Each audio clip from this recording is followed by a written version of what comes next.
Olha para mim, por favor. Vamos tirar lições desse Salmo 92. Existe um salmo que é mais conhecido do que o Salmo 92. Qual é? O Salmo 91, que é muito forte. Muitos sabem até de cor. Mas entenda, não existe na Bíblia só o Salmo 91. Tem o 92, o 93, o 94, o 100. A Bíblia toda é forte. Não fique preso só no Salmo 91. Não fique lendo só um salmo. E não fique lendo só os salmos. Leia a Bíblia toda. Outra coisa, não venha só segunda-feira. Não fique preso só a uma corrente. Venha quarta-feira. Quarta-feira vai ter esse sinal do fim dos tempos, essa série dos sinais do fim, esses alertas. Lute para você estar aqui, principalmente às 20 horas, com o Bispo Renato. No domingo, venha na igreja, coloque Deus em primeiro lugar. Eu me assustei com um testemunho que nós colhemos hoje à tarde, porque uma família vinha para a igreja, um homem e mais 4 mulheres. Esse homem teve encontro com Deus, recebeu o Espírito Santo e mudou de vida. Só que essas 3 mulheres era a mãe dele e 2 irmãs. E a vida delas, você pode imaginar uma vida de humilhação, de vergonha.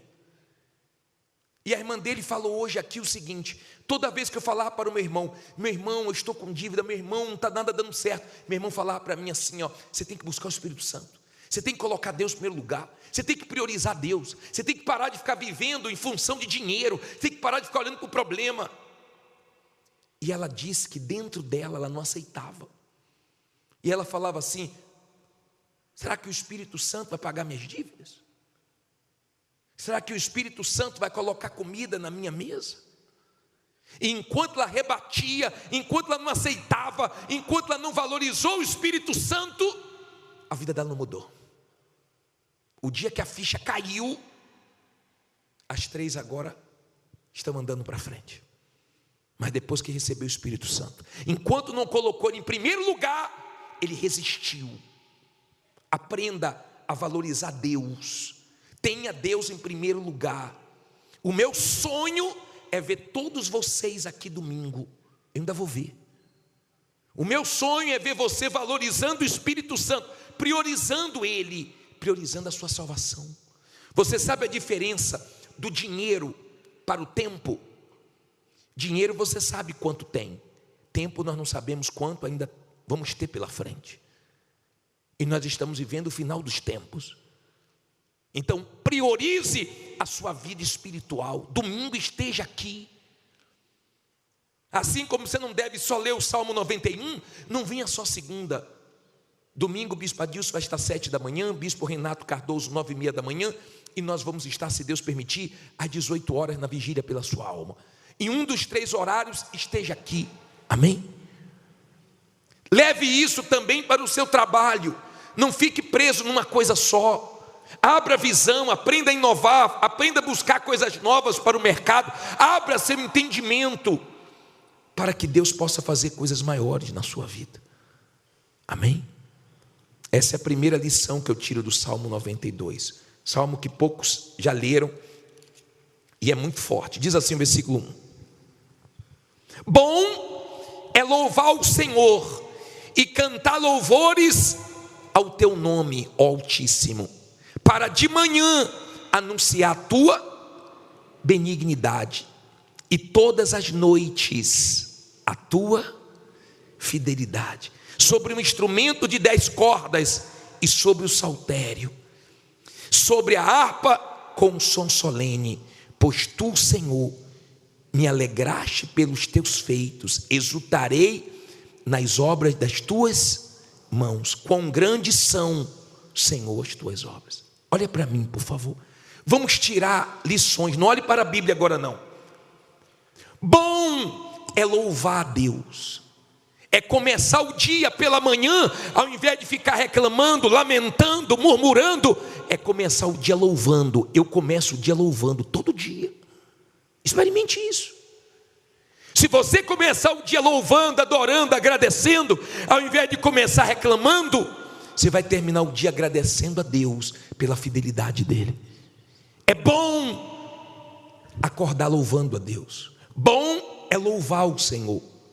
Então não é bom reclamar, não é bom murmurar. Eu já falei para vocês que quando eu tenho algum sonho ruim, eu não fico contando para ninguém, eu repreendo. Quando eu sinto alguma coisa, alguma dor, alguma coisa, eu não acordo, poxa, acordei com uma dor. Você vê aquela pessoa todo dia acorda assim? Não dormi direito, acordei com uma dor, hoje eu não acordei legal. Meu Deus, viver com a criatura dessa que de manhã já acorda assim, imagine à noite. Imagine passar o dia com ela.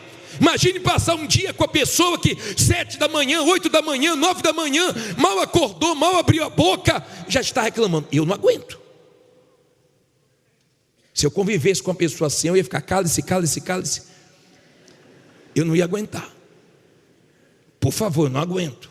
Bom é louvar a Deus, bom é agradecer a Deus, é ter espírito de gratidão, é acordar o dia determinando. Isso é uma arma para você vencer os maus pensamentos. O mal trouxe um pensamento negativo, o mal trouxe um pensamento de morte, o mal trouxe um pensamento de dúvida. Louve, adore a Deus, leia a Bíblia, engrandeça a Deus, porque o mal vai pensar o seguinte: espera aí, toda vez que eu trago um mau pensamento, ela louva a Deus, então eu vou parar de trazer maus pensamentos. É isso que a Bíblia diz: resistir o mal e ele fugirá de vós. Então aprenda a ter esse espírito. Quando eu acordo, eu já acordo assim: louvado seja Deus, obrigado meu Deus. Eu abro os olhos, minha esposa já sabe, eu já começo a louvar. Eu faço isso todo santo dia, de domingo a domingo. Mas tem gente que reclama todo santo dia, também de domingo a domingo. Isso não é bom para você, isso não agrada a Deus. Amém? Aí diz assim, versículo 5: quão grandes são, Senhor, as tuas obras, muito profundos são os teus pensamentos. Toda vez que você vai na Bíblia, você está tirando os pensamentos de quem? De Deus, e colocando na sua mente. Aí diz assim: o homem brutal não conhece, nem o louco entende isto. Quanto o ímpio crescer como a erva, olha que coisa forte. E quando florescem todos os que praticam o quê? E que serão destruídos perpetuamente. Isso aqui é um erro que muita gente comete dentro da igreja, de ficar olhando a prosperidade do ímpio. Ele vai ter prosperidade por um tempo, daqui a pouco vai ser destruído. Você não deve comparar a sua vida com a vida dos outros. Eu já vi pessoas em conflitos, eu já vi pessoas mal dentro delas, dizendo assim: pô, não entendo, eu vou na igreja e o outro não vai na igreja, vende mais do que eu, tem mais do que eu. Esquece os outros, não compare sua vida com os outros. Leia o Salmo 73, Asaf quase se destruía, quase se acabava. Ele disse: os meus pés quase desvailaram, porque eu invejava a prosperidade do ímpio. Você fica comparando sua vida com os outros, com a dos outros, porque você não sabe como as pessoas estão vivendo dentro delas. O material não quer dizer nada. A pessoa pode conquistar o material nesse mundo de várias maneiras, mas muita gente tem muito, mas daqui a pouco vai sofrer muito na eternidade, porque não tem o principal, que é o Senhor Jesus. Valorize Ele, ao invés de ficar comparando sua vida com a vida dos outros. Quem tem Jesus tem um sim em todas as suas promessas. Então quem tem Jesus tem tudo. Cedo ou tarde as promessas vão se cumprir na sua vida. Mas não caia no erro de ficar comparando sua vida com A, com B ou com C, com um concorrente, com um familiar, com uma pessoa que não tem temor a Deus. Deixa a vida dela. Ela aparece, daqui a pouco desaparece, porque não tem salvação. E você tem, se você está com Jesus. Aí diz assim: mas tu, Senhor, és o Altíssimo para sempre, pois eis que os teus inimigos serão, ou Senhor, eis que os teus inimigos perecerão, serão dispersos todos os que praticam a iniquidade. Porém tu exaltarás o meu poder, como do boi selvagem. Serei ungido com quê? Com óleo fresco. Olha para mim, por favor, aprenda uma coisa. Quando você está com Deus, Ele renova suas forças. Por isso que você não para, por isso que você é renovado, por isso que você consegue continuar mesmo enfrentando tudo o que você está enfrentando. Ele te dá essa força, Ele exalta, Ele faz quando a sua está acabando, a dele te dá força para continuar. Você não para. Por isso que você não vê a pessoa que está bem espiritualmente naufragando, pedindo a morte, em desespero, porque Deus trabalha dentro dela. Agora, olha que ensinamento aqui no 11. Os meus olhos verão meu desejo sobre os meus inimigos, e os meus ouvidos o quê? Ouvirão meu desejo acerca dos malfeitores que se levantam contra mim. Aprenda uma coisa, olha aqui para mim, por favor. Escute isso. Se você tem muitos inimigos, se você tem muita gente que não gosta de você, se você tem muitas pessoas que te desejam mal, aprenda uma coisa: tem gente que nunca vai gostar de você enquanto tiver um mal dentro dela. Quem quer o seu mal porque dentro dela tem um mal. Por isso que ela não gosta de você. Mas se você me perguntar: bispo, o que é que o senhor desejaria se estivesse no meu lugar? O que é que o senhor desejaria para os meus inimigos? Eu desejaria que ele conhecesse o Deus que eu conheci. Eu desejaria que eles se convertessem. O mal que eu quero para quem quer o meu mal é que conheça o meu Deus. Eu não quero mal de ninguém. Se você é uma pessoa de Deus, você sabe que quem te abençoa é abençoado, quem te amaldiçoa é amaldiçoado. Mas quando você vê qualquer pessoa que quer o seu mal se destruindo, você tem compaixão, você não tem alegria, você não tem prazer, você não se alegra com a derrota de ninguém. Pelo contrário, você sente compaixão da pessoa. Você não comemora, tá vendo? Porque tem gente que é maligna, né? E ela fica, tá vendo? Foi mexer comigo, aconteceu isso. Foi mexer comigo, aconteceu aquilo. Não se alegre nem na derrota dos seus inimigos. Queira que eles encontrem a salvação em Jesus também. Não fique preocupado com eles. Você não tem que ficar preocupado com quem não gosta de você. Você sabe por que a pessoa não gosta de você. Tem gente que você não fez nenhum mal para ela e ela não gosta de você. Mas tem gente que você fez muito bem para ela e mesmo assim ela não gosta de você. Será que não dá para ver que tem um mal na vida dessa criatura? Ou dessas criaturas? E você vai ficar preocupado com elas? Com o que estão falando, com o que estão fazendo? Tem gente que é assim, ela fica muito preocupada com o que os outros falam dela. Você não vai conseguir carregar esse peso. Tem gente que quando está mal economicamente, ela tenta esconder de tudo que é maneira, com medo do que os outros vão falar ou vão falar. Fica com a vergonha quando alguma coisa é exposta. Nós já falamos que todas as vezes que Deus permitir alguma coisa ser exposta na sua vida, é para fazer um grande testemunho depois. Todas as vezes que Deus deixar uma situação ser exposta, você não queria, mas Deus permitiu, é para te honrar grandemente, é para fazer uma coisa maior. Aprenda isso. Mas aqui tem um ensinamento profundo. Versículo 12 diz assim: o justo, aqui não é todo mundo não, quem é? O justo florescerá como a palmeira, florescerá, crescerá como o cedro no Líbano. Olha para mim, por favor, para você entender. Eu fui estudar sobre palmeira. Existem milhares de tipos de palmeiras, mas é interessante porque ela dá em tudo que é lugar. No deserto, a tamareira, ela é uma palmeira. É tão forte que aonde ela está no deserto, ela está sinalizando que lá embaixo tem água. Ela dá um fruto muito doce. Você já comeu tâmara? É bem doce, faz até mel de tâmara.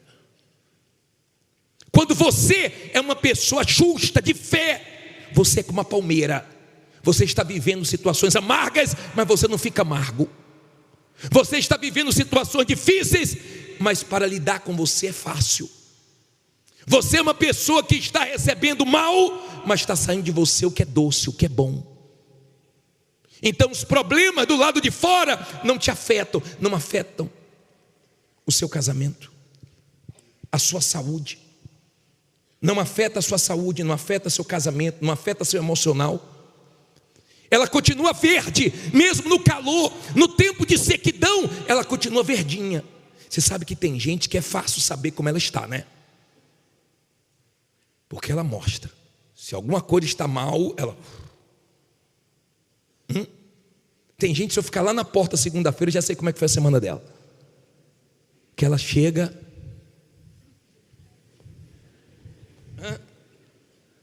Até para levantar a cabeça é difícil. Falar, como é que está, senhora? Guerra. Está indo. Como é que está, senhor? Não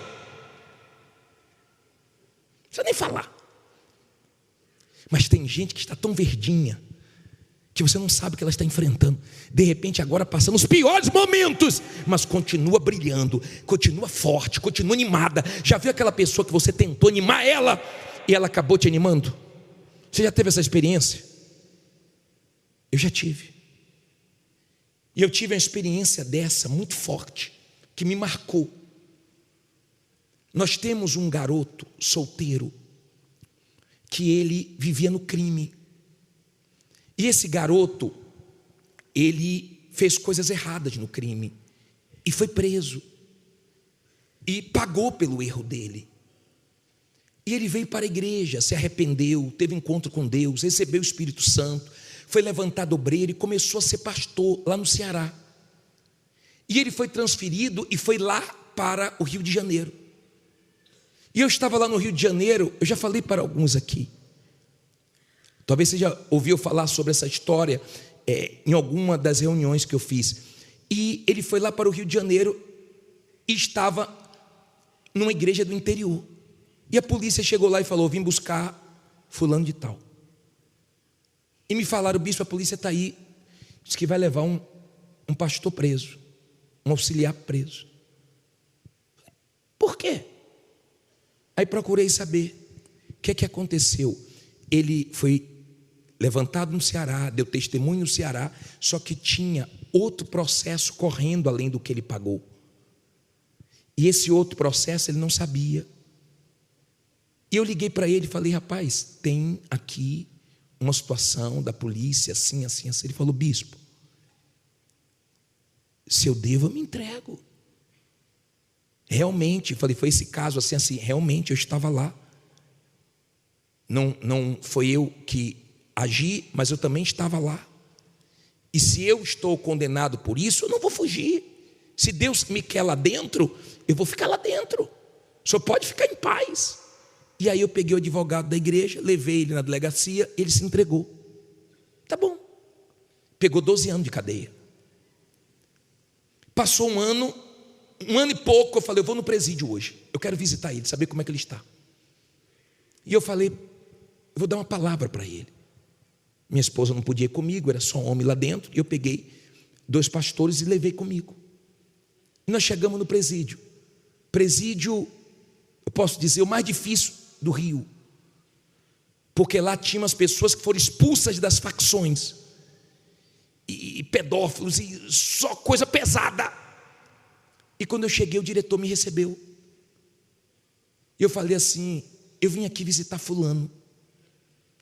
O diretor falou assim, bispo, o dia que ele foi embora desse presídio, todo mundo vai sentir saudade dele aqui. Vem aqui para o senhor ouvir. Reuniu todos os agentes penitenciários e falou, como é fulano? Todo mundo falou exemplo aqui, sempre com um sorriso. Ele que pintou o presídio todo. O banco que ia gravar o testemunho, ele é marceneiro, ele que fez.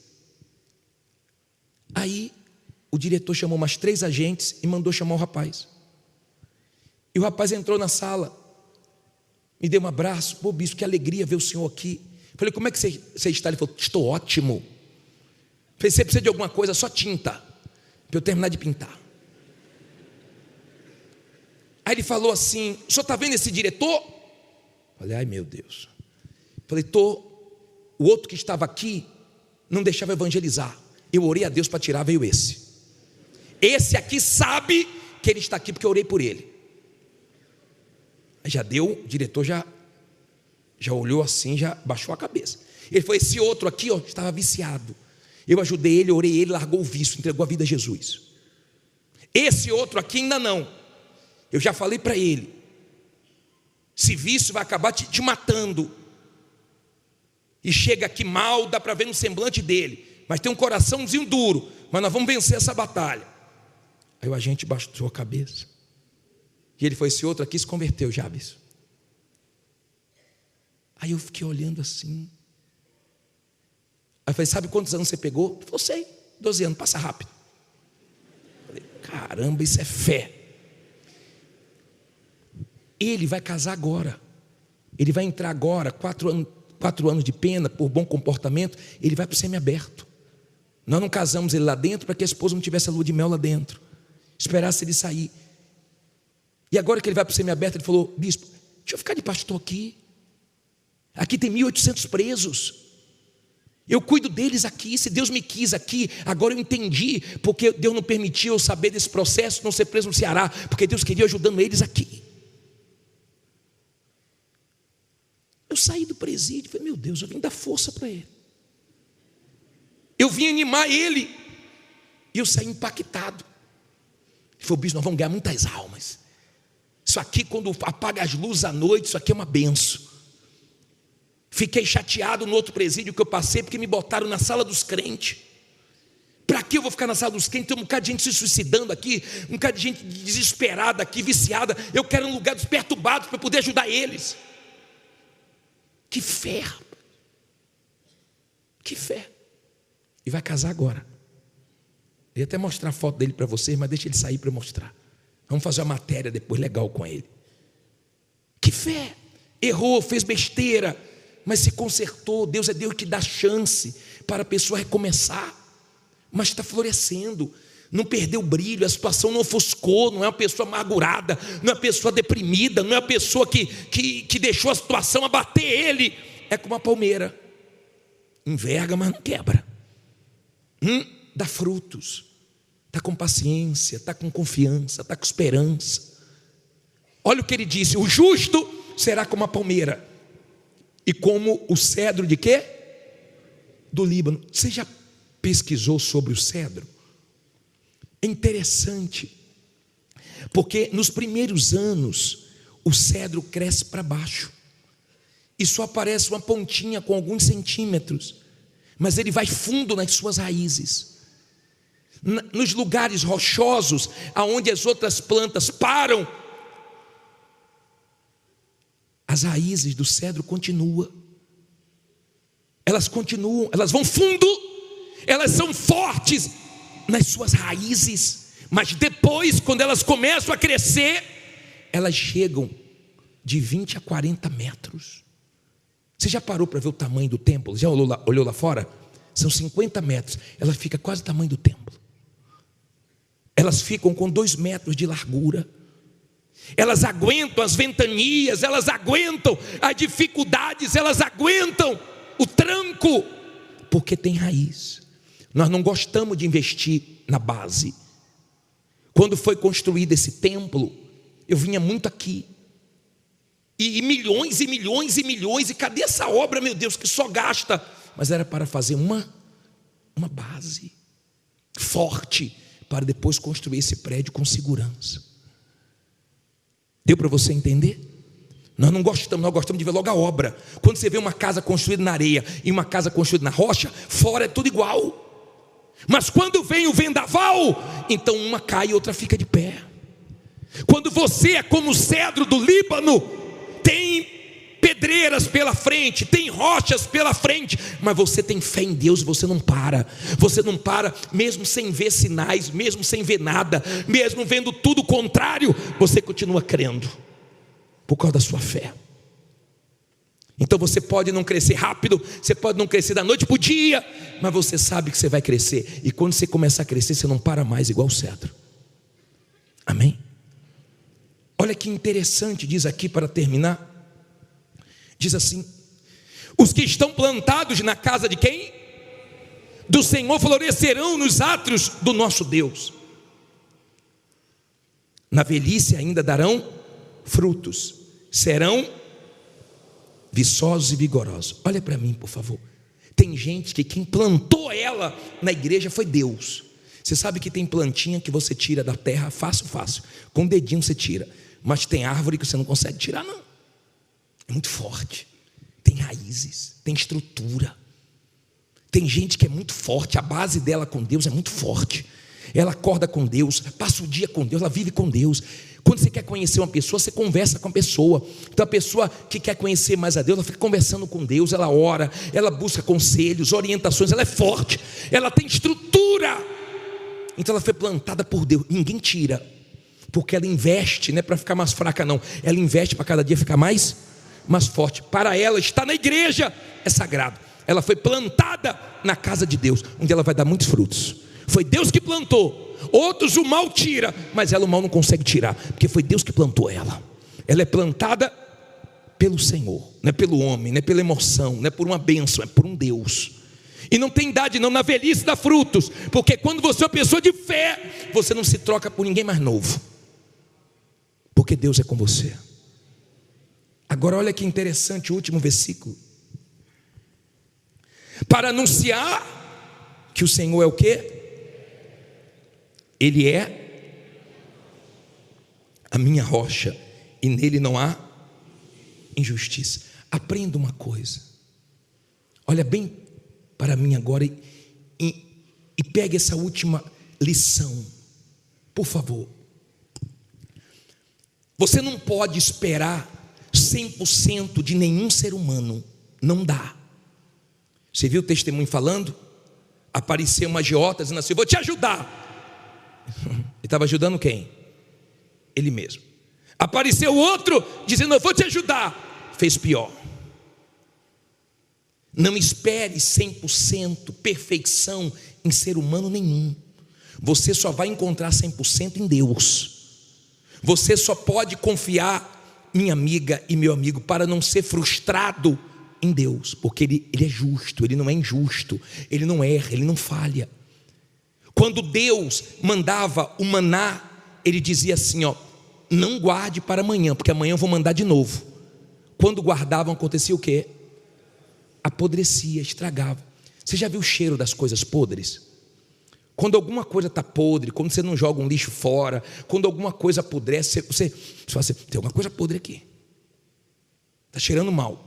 A tenda que tinha o maná estragado, todo mundo sentia o cheiro. Quem passava ali na porta sentia o cheiro. Estragou, não confiou em Deus. É esse cheiro ruim que você exala para Deus com o seu medo, com a sua dúvida, com a sua ansiedade. Agora, quando você está com fé, você sabe que Ele vai suprir amanhã, vai suprir depois de amanhã, não vai falhar com você. Então a sua confiança, a sua fé exala o perfume para Ele. Por isso que sem fé é impossível, não agrada, porque o cheiro da dúvida, do medo, da incerteza chega como um cheiro de podridão para Deus. Ele fazia apodrecer propositalmente, porque Ele sempre quis que o ser humano confiasse nele. Deus é justo e não vai falhar com você. Olhe que horas são, você podia estar deitado agora na sua caminha, beleza, trabalhou o dia inteiro, você está aqui, lutando para não dormir. Tem gente que dá umas 2 piscadas já, mas está lutando contra o seu corpo, lutando contra a sua vontade. É tarde, mas eu vou, é longe, mas eu vou, acaba tarde, mas eu vou. E Deus também está lá de cima: pode continuar, porque eu também vou te abençoar. Fique em pé, diga: Deus vai me abençoar. Eu não tenho dúvida não. Nós vamos agora fazer o terceiro clamor, e nós vamos ver as muralhas caindo, nós vamos ver, em nome de Jesus, sua vida avançando, e você terminando esse ano glorificando a Deus. Se Deus falou com você através desta mensagem, compartilhe. Inscreva-se em nosso canal e não esqueça de ativar o sino para ser notificado das próximas postagens.